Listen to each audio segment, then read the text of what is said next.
Welcome to my April reading wrap-up, where I tell you about everything I read and what I thought about it. I read 8 books this April. Let's get stuck into it. First off the bat, we had House of Sky and Breath, which is the second installment in the Crescent City series.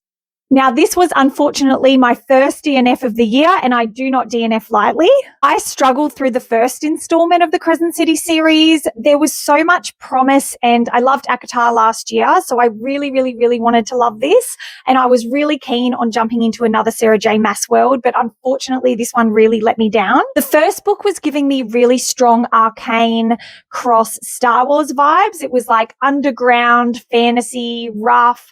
It was really interesting and something that I haven't seen before. Unfortunately, it was an absolute mess.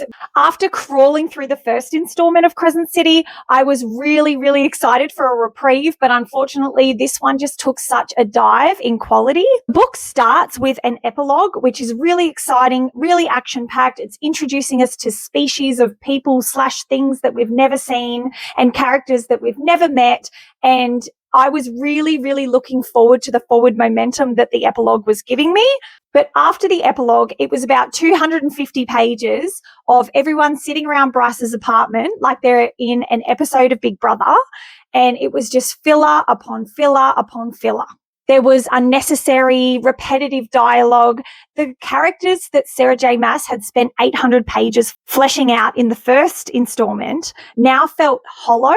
I feel like Sarah J. Maas made a lot of the same mistakes that she did in the last book in the ACOTAR series, where it's just unnecessary filler, it's very repetitive, and she leans really heavily on sexual tension and smut.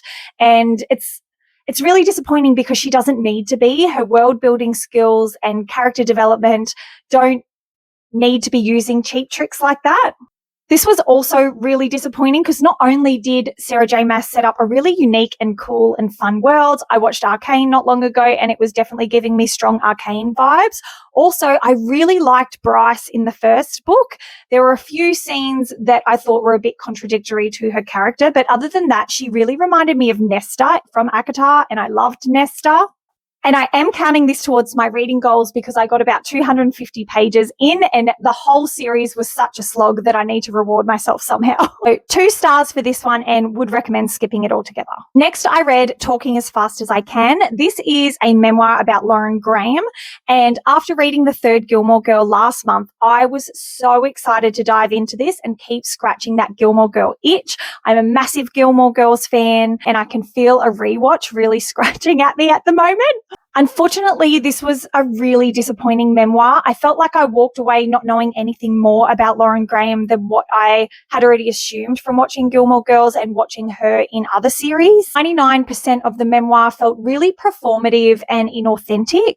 I chose to listen to this one because it is narrated by Lauren Graham herself, but unfortunately, a lot of it was really irritating. If you're a Gilmore Girls fan, like myself, I would highly recommend Kelly Bishop's The Third Gilmore Girl, but I would recommend skipping this one altogether. Next off the bat, I read The Light Between Oceans, and holy cow, if you follow me on social media, you would have heard me ranting and raving and crying about this book, and it is for good reason. This book has made it, boom, straight to my God tier list. This is a historical fiction set in an island in Australia where there's a couple that live and work on a lighthouse.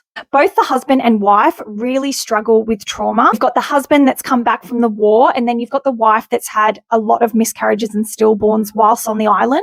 And then a baby washes ashore and they see it as a gift from God and they decide to keep it. And then the whole book basically not only explores their trauma, but explores the ramifications of that choice. It was mesmerizing, thought-provoking, devastating. It just had me on the edge of my seat the whole time. There were so many ways that I thought this book was going to go and then it didn't. It well and truly broke me. I read it about 3 weeks ago and it is just one of those ones that have soaked into my pores. And considering it's under 400 pages, the journey that it takes you on and the extent of the emotions that it makes you feel is just mind-blowing. It explores themes as trauma, loss, grief. It really puts nurture and nature under a microscope, as well as marriage, as well as parent-child relationships. There's just so many themes explored and done so well. I honestly think it's an absolute gem and a masterpiece. And it also had me looking internally and having conflictive conflictive feelings about multiple characters and plot lines in the book. And it also had me questioning my own morals and my own values and just everything. It made my insides mincemeat. It is one of my top reads of all time, and you need to add it to your TBR immediately. I could not give this book 5 stars. Next off the bat, I read The Pumpkin Spice Cafe. Now, I have seen this on social media so much, and it's been on my TBR forever.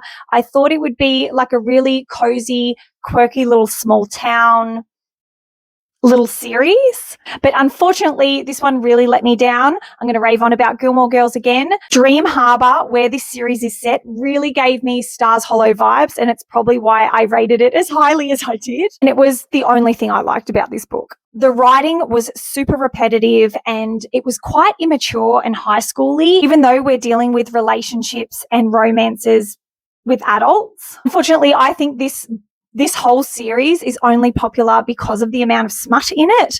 And look, I'm all for a smut scene, but it can't be the whole plot line. And unfortunately, it's the whole plot line. The characters really weren't likable for me. Both of the main characters definitely need therapy. And yeah, it was super disappointing. Would not recommend this one. 2.5. Next off the bat, I read the first installment in the Shady Hollow series. This was really cute and cozy. So it's about a town and it's full of woodland creatures and it's a cute little murder mystery. I loved the concept and I really enjoyed the twists and turns towards the end, but unfortunately, I don't know, it just didn't land for me. I think this is one of those things where it's not the book's fault, it's my fault. There's nothing inertly wrong with the book. It just took me a while to get into it and then all of a sudden it finished. I might revisit this series in the future, but I just was not itching to jump in. This is a maybe on my recommendations. Next up, I read Remarkably Bright Creatures, and this has been on my TBR for so long, and I'm really glad that I chose to listen to the audiobook version because I don't think I would have liked it as much if I didn't listen to it. The book is about a woman that cleans an aquarium and befriends an octopus, and the octopus actually helps her heal and improve her quality of life. The narration is great. You get 2 different voices for the main characters. So you've got a different voice for Marcellus and you've got a different voice for Tova and the other characters. And the juxtaposition of Marcellus and Tova's voices is just beautiful. I loved Marcellus and I would have really liked more of him in this book. It is a bit of a slow burn and it is predictable but satisfying. I had a really rubbish week the week that I read this, and it was just exactly what I needed at that point in time. I would recommend checking this out, and I would recommend checking out the audiobook version. Next up, I read Bride. This book is about an arranged marriage between a vampire and a werewolf in hopes to create political harmony between the species. I was going to give this a 3.5 until the last few chapters, and it just lost me completely. It was ridiculously predictable, but I didn't expect it to be anything less. And unfortunately, there was just such an oversaturation of smut.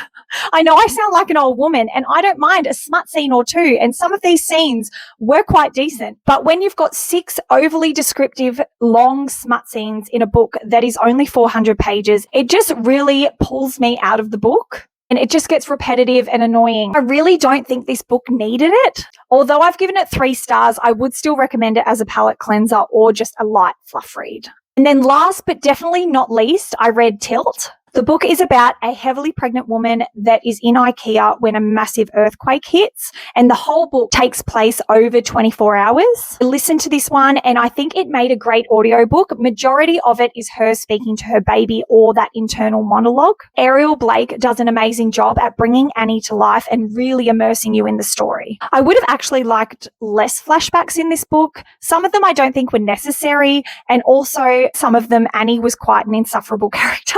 There is laugh out loud moments in this book. There is dark humor, but there are also times where I was tearing up and feeling quite sick. It is a pretty heavy book. It covers some pretty heavy topics. So I would recommend practicing self-care and checking out your trigger warnings before jumping into this one. I loved the ending. I've given it 4 stars and I would recommend checking out the audiobook version. What are you currently reading? Chuck it in the comments below. I've just finished Bullet That Missed and I've jumped into The Last Devil to Die and I'm listening to The Angry Woman's Choir on audio. So if you want to know what I think about those, make sure you subscribe. What was your top book of April? Leave it in the comments below so we can all add it to our TBR. Mine was obviously The Light Between Oceans. If you would like to keep track of what I'm currently reading and all of my past reviews, you can follow the link in the description below to jump over to my Fable and Goodreads. Thank you, Blair Audio, for sponsoring today's video. If you are neurodiverse like myself, or if you struggle with sound sensitivity like myself, Blair Audio have a range of products to support you. Follow the link in the description below and let them know that I sent you. Thank you for making it all the way to the end. I appreciate you, and I will see you next time.